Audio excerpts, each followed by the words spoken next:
Le plus grand paradoxe du pouvoir est le suivant.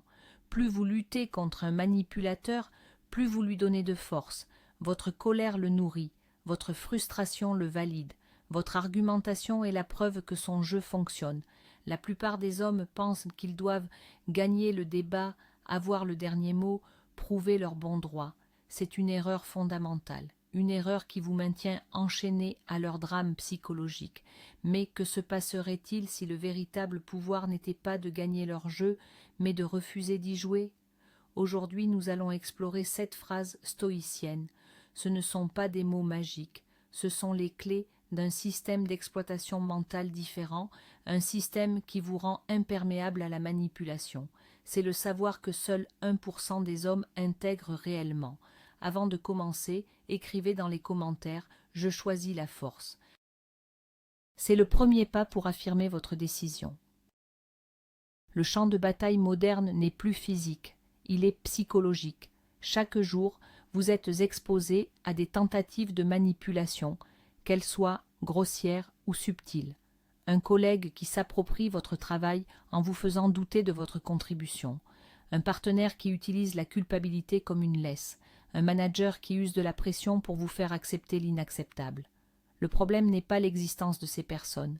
Elles ont toujours existé et existeront toujours. Le problème est votre réaction par défaut. La société vous a appris à réagir émotionnellement, à vous défendre, à vous justifier, à vous mettre en colère.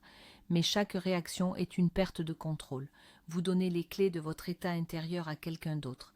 Le stoïcisme, dans son essence moderne, n'est pas une philosophie passive de résignation. C'est un entraînement actif à la maîtrise de soi.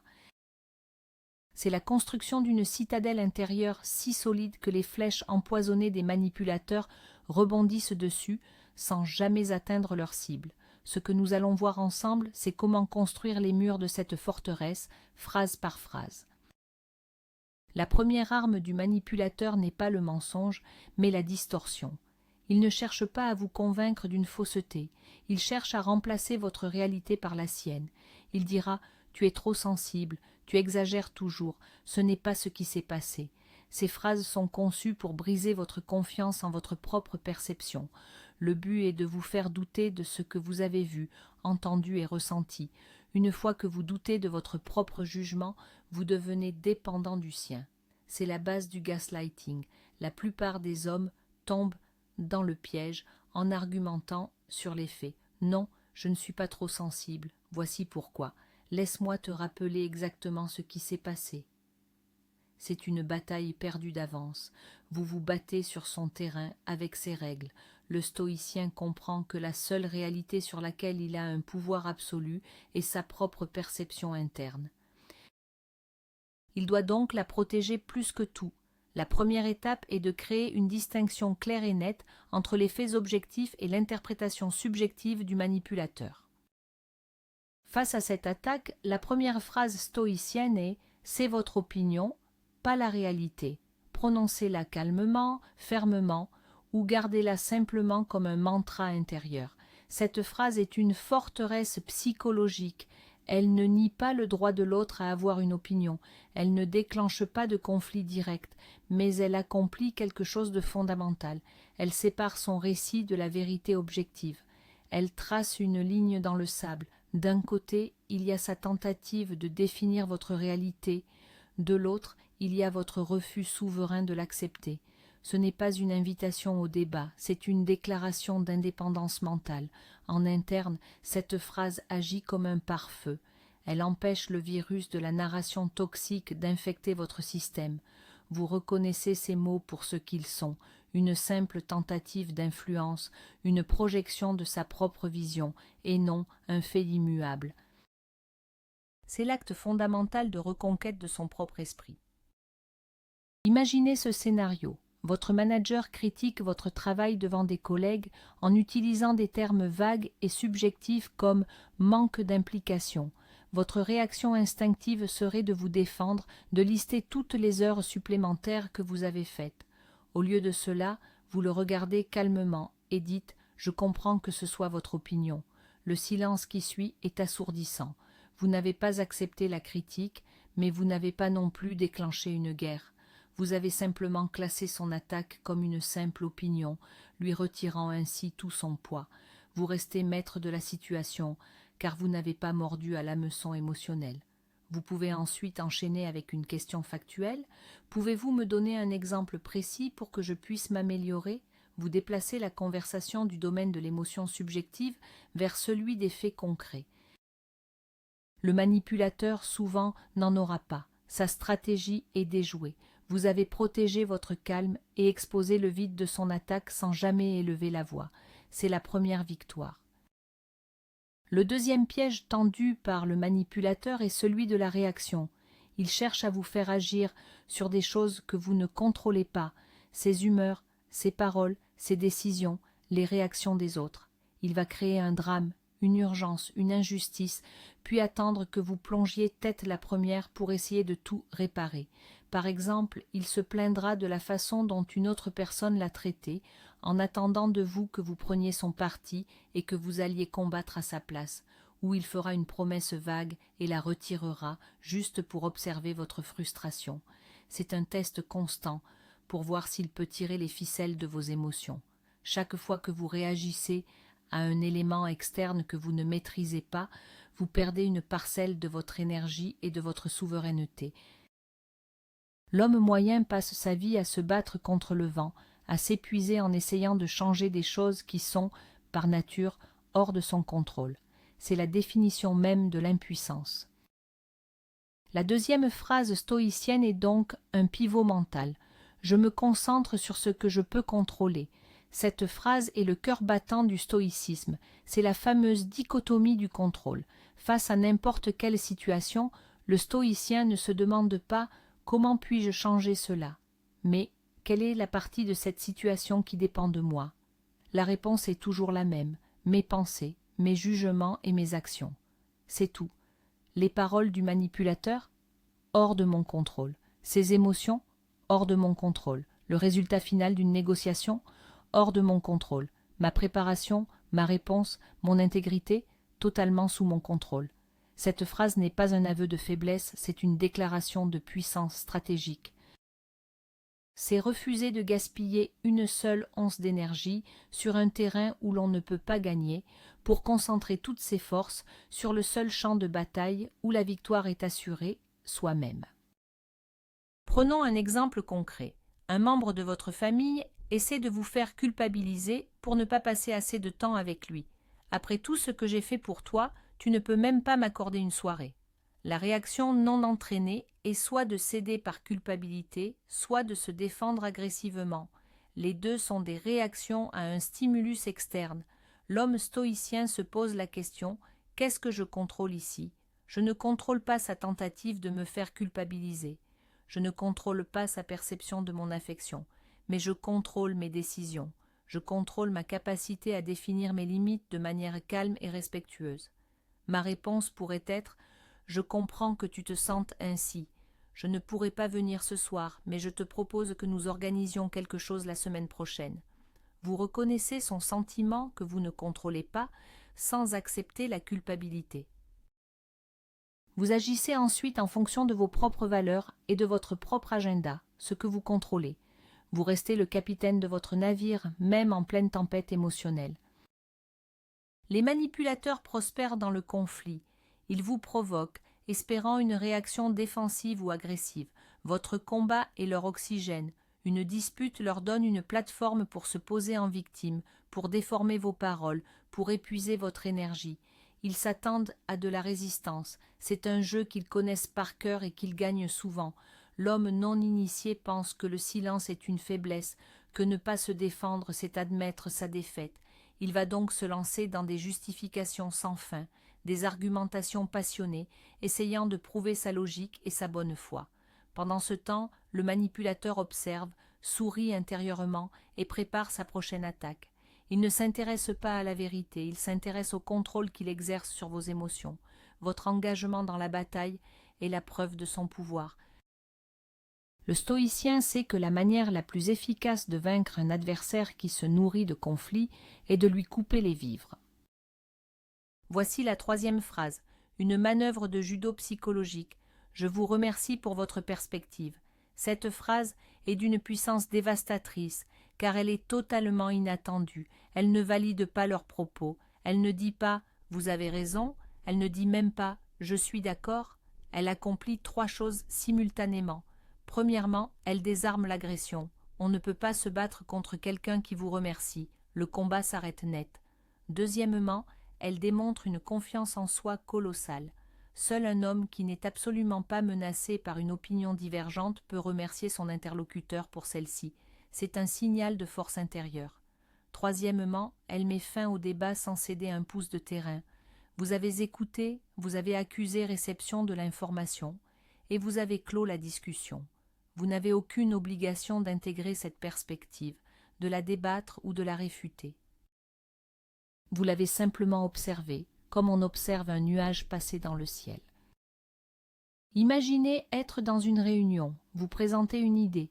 Un collègue connu pour être un manipulateur commence à la démolir point par point, non pas avec des faits, mais avec des insinuations et des attaques sur sa viabilité.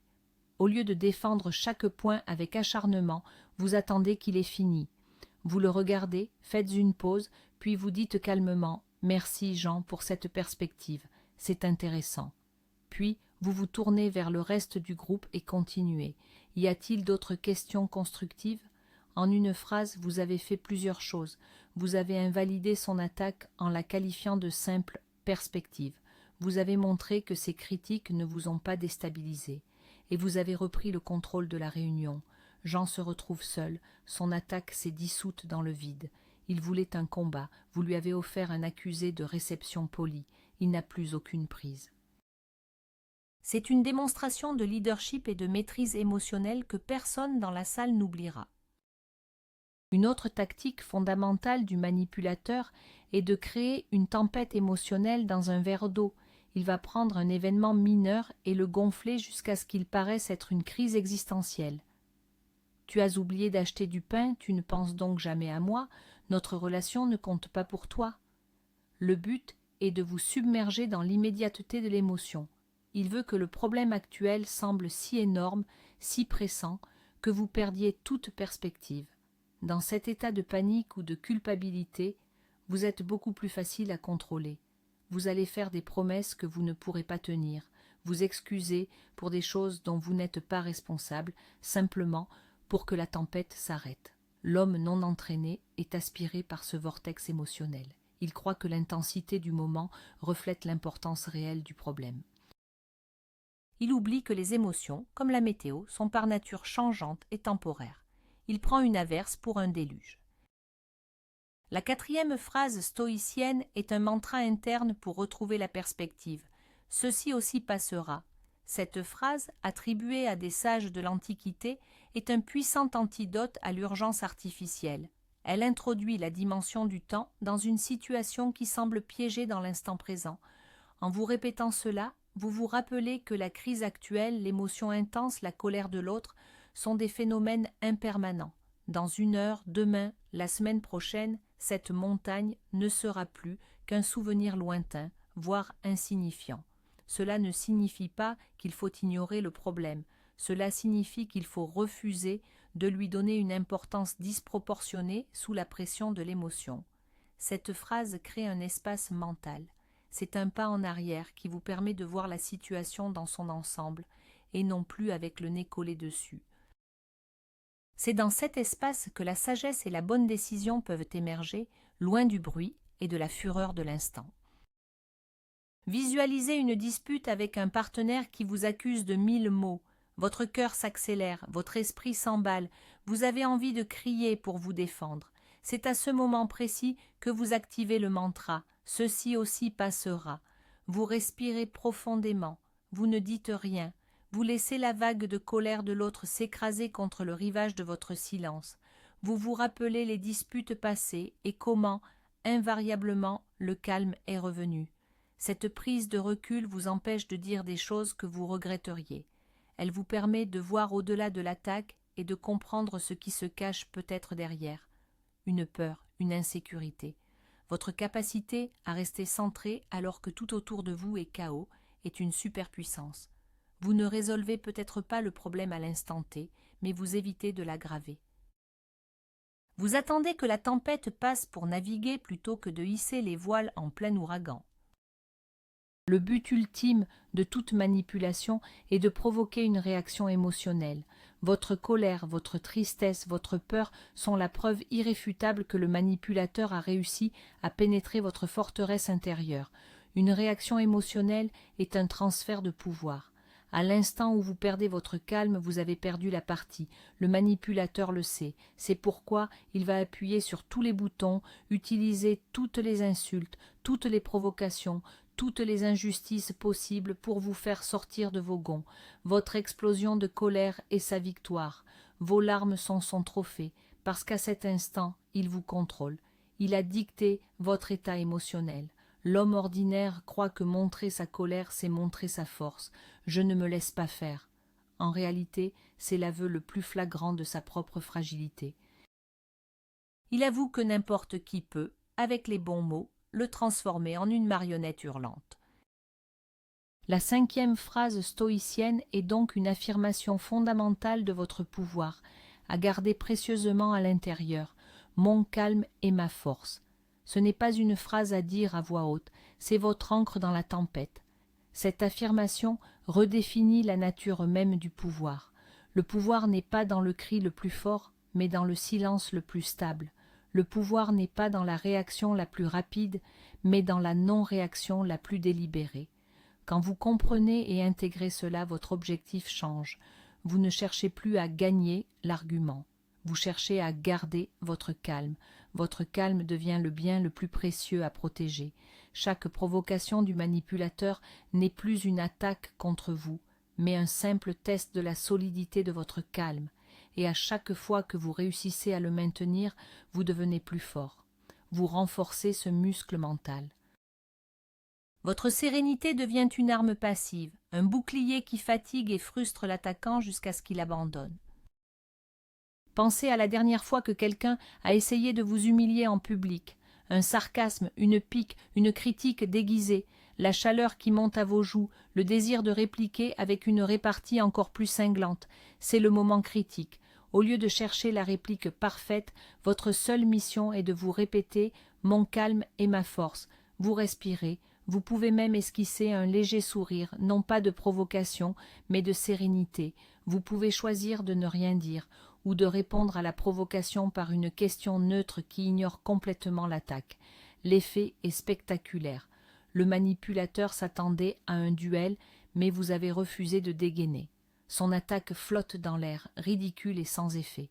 Aux yeux des autres, ce n'est pas vous qui avez perdu la face, mais lui. C'est lui qui a l'air petit et réactif. Vous êtes le chêne au milieu de la tempête, imperturbable. Le vrai pouvoir est toujours du côté de celui qui reste maître de lui-même. L'urgence est le cousin de la panique. Les manipulateurs adorent créer un sentiment de pression temporelle. Il faut décider maintenant. C'est une offre qui ne se représentera pas. Si tu ne me donnes pas de réponse tout de suite, c'est que tu ne tiens pas à moi. Cette tactique court-circuite votre pensée logique. Le cerveau humain, sous pression, a tendance à prendre des décisions impulsives basées sur la peur de manquer une opportunité ou la peur du conflit. Le manipulateur le sait et l'exploite. Il vous empêche de prendre du recul, de peser le pour et le contre, de consulter d'autres avis. Il veut vous isoler dans un tunnel décisionnel où la seule sortie qu'il vous présente semble être la meilleure. L'homme qui n'est pas conscient de ce mécanisme cède à la pression. Il prend des décisions qui vont à l'encontre de ses propres intérêts, simplement pour soulager l'inconfort de l'urgence. Il se fait piéger, encore et encore, par cette illusion de temps qui s'accélère. Pour contrer cette tactique, la 6e phrase stoïcienne est un briseur de rythme. Je dois examiner cela. Cette phrase simple est un acte de rébellion contre la tyrannie de l'immédiat.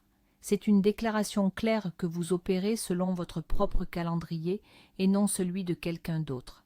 Elle vous redonne le contrôle du temps. En disant cela, vous ne dites pas « non », ce qui pourrait envenimer la situation. Vous ne dites pas « oui », ce qui serait une capitulation. Vous dites « je vais appliquer ma propre rationalité à ce problème dans un cadre temporel que je définirai moi-même ». C'est une affirmation de souveraineté intellectuelle.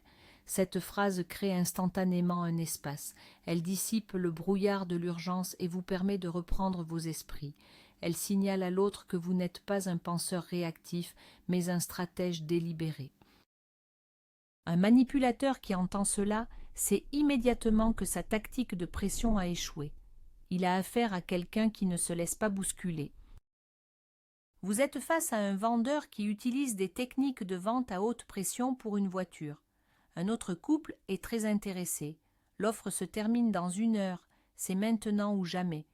Au lieu de vous laisser emporter par la peur de rater l'affaire du siècle, vous le regardez calmement et dites « C'est une décision importante. Je dois examiner cela. » Vous prenez les documents et vous partez. Que l'offre soit réelle ou non n'a plus d'importance. Ce qui compte, c'est que vous avez pris votre décision en pleine possession de vos moyens, sans être sous influence.